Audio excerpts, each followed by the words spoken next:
네, 안녕하십니까. 오늘 2024년 12월 15일, 일요일입니다. 오늘 주간투자 전략 12월 두 번째 주거, 2부 코너 바로 시작을 하도록 하겠습니다. 일단, 주말 사이에, 솔직히 좀 걱정했었던 이벤트가 하나가 끝났습니다. 그래서 아무래도 어느 정도, 시장이 정치 리스크와 관련된 부분들을 좀 해결하는 쪽으로 시장이 반영하기를 이제 또 생각을 해야 될 것 같고요. 그에 따라서 시장 변화가 좀 그나마 좀 자유롭게 나오지 않을까라고 생각을 하고 있습니다. 네, 그런 흐름이지만 물론 또 말도 많고 탈도 많고 여전히 진행이 되는 또 탄핵 전국이라는 점에서 일단 여러 가지 혼란은 아직 남아 있을 수밖에 없겠죠. 네, 그런데 그래도 큰 결정과 관련된 이벤트는 끝났다라고 봐야 될 것 같고, 그러면 이제 저희가 집중할 거는 다른 거 모르겠습니다. 이제 집중은 주식만 집중을 해야 될 것 같습니다. 그 밖에 나머지 뭐 정치와 관련됐던 것들, 이런 것들 여러 가지 이제는 저희 조금 잊고 이제 주식과 경제와 이쪽에 대해서 어떤 방향과 어떤 흐름들 쪽에서 집중을 해야 될 건지 여기에 포인트를 맞추고 계속 대응을 해야 될 것 같습니다. 이게 핵심이라고 생각됩니다. 더 이상 흔들리지 말고, 그리고 또 솔직히 요때였었죠. 요때 한번 좀 반등하려고 시도하다가 여기서 우르르 한번 나왔던 게 그 탄핵 정국과 관련된, 그리고 또 대통령의 여러 가지 입지와 관련된 부분들이 영향을 줬다. 그러면 이거 일단 끝나는데 포인트를 맞춰야 될 것 같습니다. 그럼 거기에 정확하게 보게 되면 그때 이후로, 그러니까 2500이거든요. 그러니까 2500선 밑으로 내려갔던 거는 정치 리스크, 그 이상으로는 정치 리스크가 이제 끝나고 다음 국면. 그러면 국내 증시에서 바라볼 수 있는 이제 1월달 효과와 함께 좀 많이 빠졌다는 거를 좀 회복하는 국면, 이쪽에 대해서 포인트를 맞춰야 될 것 같습니다. 그런 쪽에서 이런 때 주도주가 뭐가 나타날 것이냐, 그리고 또 주도 섹터가 어떻게 반응을 하면서 변화가 들어올 것이냐, 저희는 여기만 초점을 맞춰야 될 것 같아요. 그러면서 시장을 바라보는 게 가장 좋겠다고 봐야 될 것 같고, 이때 강하게 들어왔던 섹터들은 저희가 뭐 그래도 지난주에 충분히 말씀드렸고, 그게 주된 흐름이었고, 그렇기 때문에 이거를 아마 그대로 갈 거라고 생각하고 있습니다. 그쪽에서 바로 꺾일 가능성은 일단 없다고 생각되고 있고, 여기서 이번 이제 탄핵 전국 이후에 어떤 변화가 나올 것인지에 대해서 요거 한번 계속 체크를 하는 게 중요하겠다, 한쪽으로 바라보는데, 일단 지금 크게는 첫째, 아마 요 위쪽으로 돌아가서 저희 55일선이죠? 위쪽으로 돌아서 아마 이번에 그 월요일날 시장 흐름들이 강하게 들어오게 되면, 그러니까 한번 포인트를 한번 맞춰볼게요. 일단 갭상승이 강하게 들어오게 되면은 아마 요거는 세론의 가능성이 좀 있다고 생각됩니다. 그래서 얼마나 갭상승을 강하게 볼지 모르겠지만, 갭상승이 보통 한 2500이니까 한 2520? 2520은 바로 여기죠. 그래서 직전 고점 여기. 그래서 그랑 같이 계산을 해보게 되면 혹시나 바로 여기까지 들어올지 모르겠습니다. 2535 이런 식으로 직전 고점대가 요 정도가 있습니다. 그렇기 때문에 일단 지금은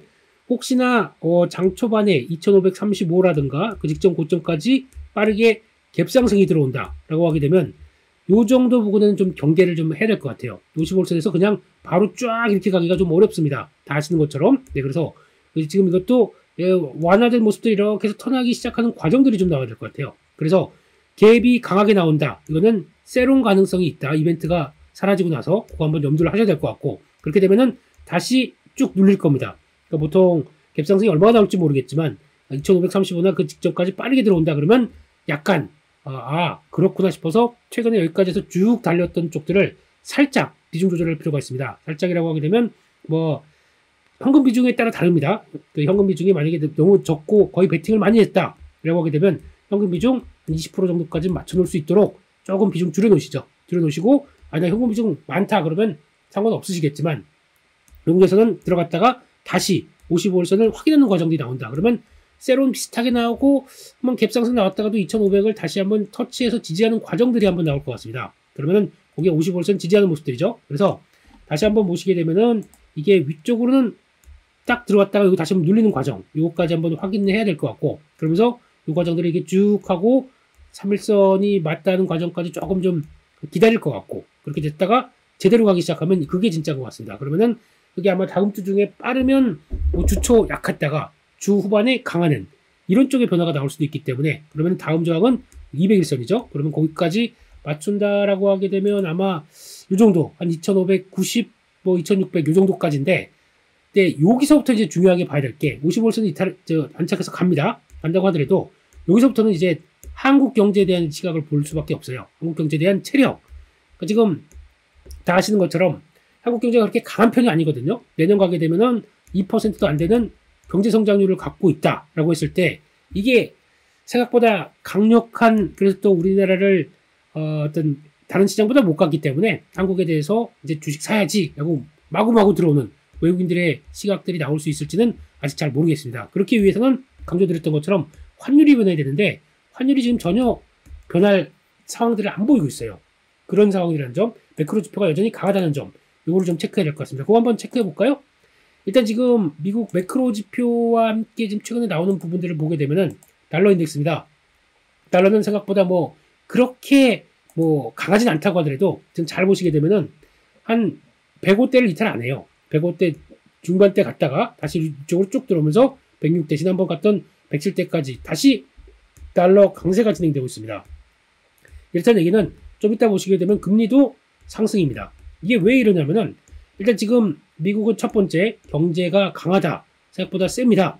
두 번째 경제가 강하다는 얘기는 고용이 생각보다 괜찮다고 봐야 되겠죠. 고용 지금 괜찮지는 않죠. 솔직히 괜찮다고 보기는 어려운데 지난 여름보다는 생각보다 빠르게 대량 해고자 수도 늘어나고 있고, 거기다 고용 관련된 쪽들의 흐름 보게 되면은 이번에도 뭐 그래도 오랜만에 민영업자 신규 고용자 수 24만 건 이상으로 들어왔다. 그래서 약간 기대감은 높진, 고용 괜찮다라고 보긴 하겠지만은 그 질적인 측면을 보게 되면은 보통 이제 좋다라고 해서 뭐 과열차게 이렇게 쫙 들어온 측면들은 아니에요. 20만 건 정도에서 왔다 갔다 하는 정도, 실업률 한 4.2 여기서 왔다 갔다 하는 정도, 그냥 이게 언제든지 탁 튈 수 있을 만한 변화가 나오는데, 세 번째는 이게 지금 물가는 생각보다 안 떨어집니다. 물가는 여전히 지금 근원 PPI도 그렇고 근원 CPI도 그렇고 마찬가지로 물가는 쉽게 안 떨어집니다.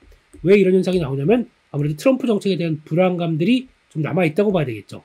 이게 트럼프 정책이 쓰는 그 흐름들은 다 아시는 것처럼 관세 올리고 그리고 재정을 확 늘려서 일단 법인세를 떨어뜨리게 되면은 거기 들어와야 될 세금에 대한 원천들이 사라지는 거 아닙니까? 그러면 세금이 들어와야 될 때 못 들어오는데 재정은 쓸 게 많다. 그러면은 당연히 재정 적자가 커지게 되면은 지금 우려감이 커지는 거죠. 달러의 원래 그래서 달러가 강세로 가면은 좀 이상한 건데 금리는 일단 튀겠죠. 금리는 생각보다 잘 안 빠지는 모습들이 나올 거고, 이렇게 되게 되면은 연준이 금리를 인하를 하는 기조가 계속 갈 수 있겠느냐라고 의문을 가질 수밖에 없겠죠. 그렇게 되면은 연준은 아마 내년 보면은 아마 이번에 12월 달엔 거의 FOMC 이번 주에 있습니다.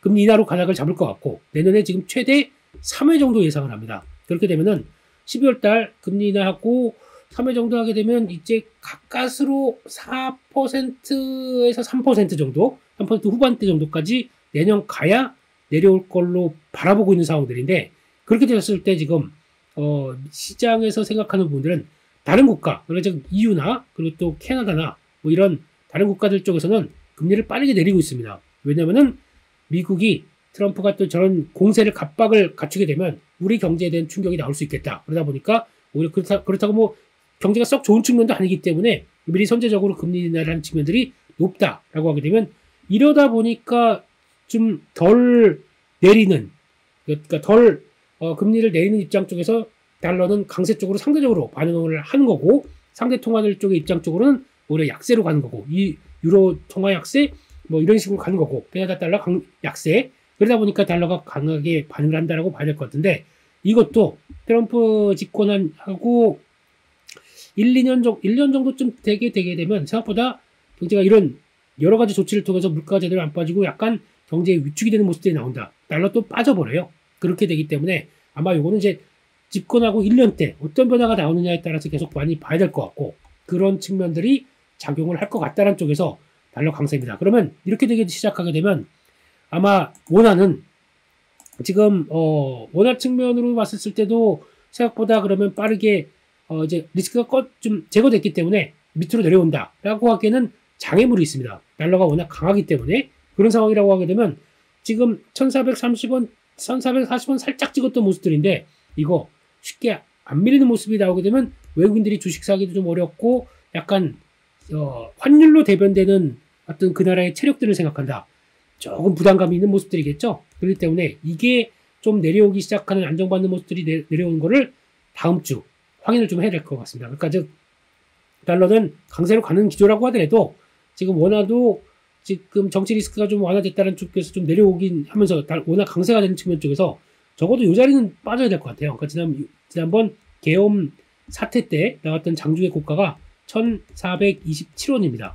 그러면 이 정도 밑으로 내려가서 자리를 잡기 해야 돼요. 그러다 보면서 그러면 약간 추세적으로 이렇게 보게 되면 1,420원대 그 밑쪽으로 자리를 잡기 시작해야 이거 이제 좀 원화에 대한 걱정들, 그러니까 해외에서 바라보는 환율과 함께 연결된 한국의 사정이 좀 나아졌다라고 생각을 할 겁니다. 그런데 아마 환율이 지금 여전히 달러가 강하고 지금 그렇게 해도 지금 돌아가는 상황 보다 보니까 지금 윤 대통령이겠죠? 대통령이 저항이 상당히 크고 뉴스 보니까 만만치 않을 것 같아요. 또 이제 뭐 헌법 어차피 법 전문으로 하시는 분들이다 보니까 이거를 지연시키거나 뭐 이런 여러 가지 변화가 나오게 되면 약간 공백 상태가 오래 갈 수도 있겠구나라는 생각은 좀 해야 될 것 같습니다. 그러면 그 오래 가게 되면은 예전에 생각했던 박근혜 대통령 탄핵과 함께 질서 있게 딱딱딱 가는 게 아니라 이거 오래 끈다라고 하게 되면 지금 국무총리 대행으로 지금 트럼프가 협상의 그 대상으로 지금 현재 국무총리를 뭐 받아줄 수 있겠느냐 이것도 아닐 거고 내년에 뭐 여러 가지 정치적 행사들 뭐 해외 순방들 이거를 총리가 할 수 있겠느냐 이것도 그렇고 그러다 보니까 이게 되게 이거를 좀 빨리 정리가 돼야 되는데 이런 불안감도 좀 있을 거예요. 그건 뭐 정치 얘기니까 나중에 보도록 하고요. 패스 일단요. 그런 쪽에서 일단 여기 빨리 내려오는 것들 좀 체크를 해야 되겠다. 하는 쪽에서 이게 제대로 못 내려오게 되면 시장에 아무래도 불안감은 좀 있을 수 있다. 하는 쪽에서 환율 체크 필요하다라고 봐야 될 것 같고 말씀드렸듯이 금리입니다. 미국의 10년물 국채 금리가 좀 이상해요. 여기까지 들어와 있어요. 그러니까 지금 4.2에서 엉덩이 딱 만들어 놓고 위쪽으로 딱 전환돼서 4.4 여기를 다시 올라와 있습니다. 그렇다는 얘기는 그때 나와서 지금까지 변한 게 없다. 이런 얘기겠죠. 한번 트럼프 트레이드 쪽에서 약간 완화되나 싶었더니 다시 여기까지 들어와 있습니다. 그렇다는 얘기는 금리 내년에 아까 말씀드렸던 내용들 쉽게 못 내릴 것 같고 트럼프 정책에 대한 부담감, 무력감 이런 것들이 다 같이 연결되기 시작하면서 아직은 걱정이 좀 앞서 있다라고 봐야 될 거고 그 걱정이 어떻게 앞서냐면 이 지금 입찰이 들어와요. 국채 입찰이 장기물들이 지난주에 쭉 들어왔었습니다. 그런데 입찰률이 세지가 않아요. 왜냐면 앞으로 금리가 쉽게 안 빠질 것 같은데 이 정도 가면 4.2대에서 내가 10년물 국채를 입찰하라고 안 하지. 그렇게 되면은 수요가 적다 보면은 가격이 떨어지고 금리는 올라가고 이런 구조가 나오는 거죠. 그게 나오고 있고 이번 주에 계속 20년물 하고 이렇게 금리 입찰이 있을 겁니다. 미국에서도. 이거 생각보다 좀 그렇다 그러면 계속 일단은 여기서 고공행진 쪽에서 무게를 둬야 된다. 라는 쪽으로 바라보고 있고 이게 떨어지기 시작해야 정확하게는 바이오가 갑니다. 우리 입장으로는 바이오, 2차전지 이런 것들 아마 그것과 같이 보는 대표적인 성장주이기 때문에 거기서 연결이 좀 될 것 같은데 이 상태로 간다. 그럼 미국에서도 바이오 못 가겠죠? 미국에서도 또 성장주란 쪽들 물론 이제 성과가 나고 있는 성장주들은 반응할 겁니다. 근데 저희가 일반적으로 알고 있는 고만고만한 실적 쪽에서 금리에 따라서 반응하는 쪽이다 그러면 바이오 많이 보지 않습니까? 이거 이렇게 되게 되면 못 올라갑니다. 일단 그래서 알테오젠이냐 국내 업체들 알테오젠, 리가켄 바이오, ABL 바이오 같은 이런 대표적인 바이오주들은 이거 영향을 받을 수밖에 없기 때문에 지금 주가가 탁 턴하는 모습들이 좀 무거울 수밖에 없겠죠. 그래서 그렇다고 하더라도 이 정도쯤에서 주가가 정체되고 이런 과정 쪽에서 혹시나 좀 묵직한데 그래도 나 모아보겠다. 조금씩 뭐 3일선이라든가 그런 자리 쪽에 들어오면 해볼 수는 있을 것 같습니다. 당장 못 갈 뿐이지 이게 꺾이는 걸 기다릴 테니까요. 그런 식으로 대응하시면 좋을 것 같고요. 하지만 녹십자 같은 거 왜 가냐? 뭐 무슨 줄기세포, 메디포스트 이런 거 왜 가냐? 이런 거는 해당 성과에 따라서 다른다고 봐야 되겠죠. 그런 측면 쪽에서 SK 바이오팜이 못 갔습니다. 뭐 조목까지 나오네요. SK 바이오팜 저는 이거 괜찮다고 보고 있기 때문에 아무래도 실적이 될 거를 지금 예고를 하고 있는 상황들인데 거기서 주가는 정체된다. 그럼 그냥 기회라고 봐야 되겠죠. 셀트리온하고 똑같아요. 셀트리온은 약간 정치적인 뭐 그런 게 좀 있다고 하더라고요. 항상 민주당일 때 잘 갔다 그러나 뭐 하여튼 뭐 그렇다고 하더라고요. 뭐 정치적인 색깔과 연결돼서 뭐 어떻게 되는 건 잘 모르겠습니다만 혹시나 그래서 이번에 이게 또 다음 정권이 되게 되면은 혹시 수혜주다 뭐 이런 쪽도 나오는 것 같은데 패스하겠습니다. 그거 가지고 생각했다간 뭐 예, 이런 큰 종목을 정치 테마 쪽으로 생각하면 안 되겠죠. 그 정도까지만 일단 보겠습니다. 그래서 바이오 쪽에 대한 시각들도 이렇게 되고 있다. 이렇게 바라보고 있는 상황들입니다. 그래서 결론적으로는 그러면 이제 지수 흐름을 봤었을 때는 일단 지금 매크로 지표가 반등세다 보니까 아무래도 환율 변화 좀 체크해보자. 그리고 또 탄핵 전국 시장에서 변동성은 여전히 남아있을 것 같습니다만 그래서 저희는 이제 정치적인 것 너무 신경 써서 여기저기 흔들리지 말고 주식에 집중하자. 그 얘기를 다시 한번 강조를 드리겠습니다. 그래서 요거 지금부터는 주봉에서 나오는 변화. 그래서 이번 주 말씀드렸던 거 이거 지지했다가 밑으로 탁 밀렸다지만 바로 턴할 것이다. 한쪽에서 말씀드렸고 그런데 중요한 거는 그러면 야 이제 밑에 지지 잘했어 이제 좋았어 라고 하지만 항상 보게 되면 요때도 돌아갈 때 이런 때 좀 보세요. 이때 보게 되면 한 번에 쉽게 지지해서 돌아갈 때 쉽게 안 갑니다. 이때도 보면 1, 2, 3, 4, 5, 6, 7 거의 한 달을 이렇게 묵직하다가 그다음에 돌아갔어요. 이때도 한 번 시도하고 쭉 그렇게 되면 3, 4주 정도 걸리죠. 이번에도 그러면 그 중요한 저항대까지 들어간다. 그러면 지금부터는 이제 200일선이 미칩니다. 반대죠. 일봉상하고는 여기 있고 55주선이 위쪽에 있습니다. 그러면 추세에 대한 저항과 요 라인들이 다 있기 때문에 이걸 한 번에 쫙 하고 올라가기가 쉽겠느냐. 그래서 2530입니다. 200주선이. 그리고 또 그 다음 저항이 2560. 그리고 또 저희가 많이 봤던 2600선이 일봉상의 200일선. 이런 식으로 돼 있다 보니까 저항이나 그동안에 나왔던 부분들이 좀 켜켜이 쌓여있는 모습들입니다. 이거를 한 방에 빵!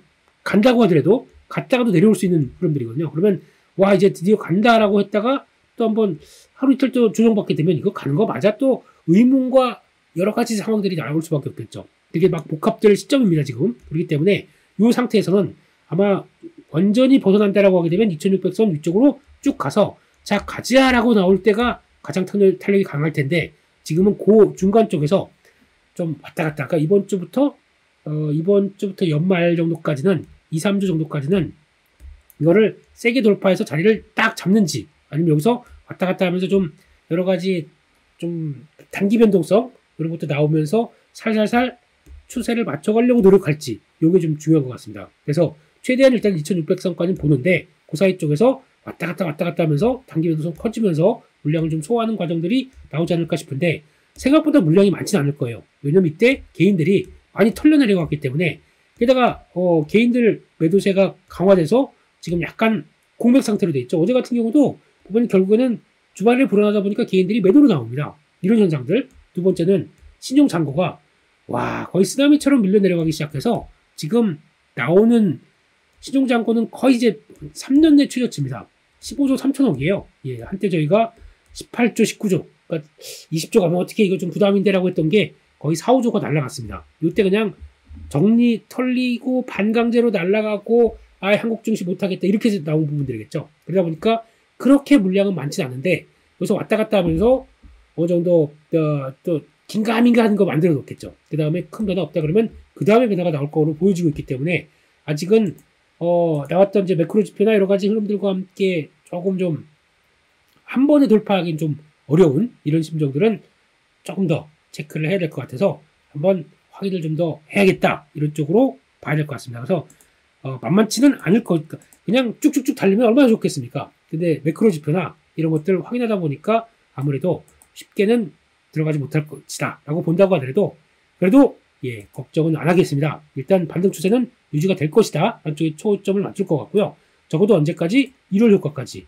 그리고 또 적어도 1, 2월까지는 3월달 저희 기준은 그렇습니다. 3월달 공매도 다시 재개되기 전까지는 그래도 1, 2월까지는 효과가 연장된다라고 봐야 될 거고 중간에 상법 개정이 만약에 혹시나 그들이 통과를 시켜서 좀 유리한 환경 쪽으로 한국 증시에 유리한 환경 쪽으로 나온다라고 하게 되면 요거는 또 플러스 알파 요인이 나올 겁니다. 근데 그거는 지금 이렇게 어수선하는데 야당이 주도를 해서 그렇게 할 수 있을까? 그거는 잘 모르겠습니다. 저도. 근데 했으면 좋겠어요. 해서 그냥 이왕 그러니까 이거는 경제 상황과 상관이 없어요. 왜냐면 워낙 지금 저희가 저평가를 받고 거기다 위쪽이 상당히 심했던 여러 가지 요인이기 때문에 이거는 플러스 알파의 모멘텀이 되는 겁니다. 그렇게 되면은 이 위축됐던 항상 언제라고 한국이 PBR 0.8, 0.1만 가게 되면 팔고 0.8 중반만 되면 사고 이렇게 되는 거는 말이 안 되지 않습니까? 그렇게 되면 이거를 적어도 해외 대부분의 국가들 보게 되면 뭐 그냥 일반적인 뭐 G20 국가 아니면 또 평균적으로 낸다고 하더라도 일반적인 국가는 1.2배에서 1.5배예요. 그럼 이걸 본다. 그러면 0.8배에서 1.5배만 간다 그러면 지수가 얼마가 돼가 될 겁니까? 2,500입니다. 곱하기 2배, 5,000선 가야 됩니다. 지금 정확하게는요. 이렇게라도 갈 수 있는 게 근거가 마련된다 그러면 이게 다른 거 아무것도 없이 이런 막혀있던 뭐라 그러죠? 그 장벽을 그래서 한국 증시는 워낙 한 배 이상 못 가라고 했던 부분들을 벗어나기 시작하는데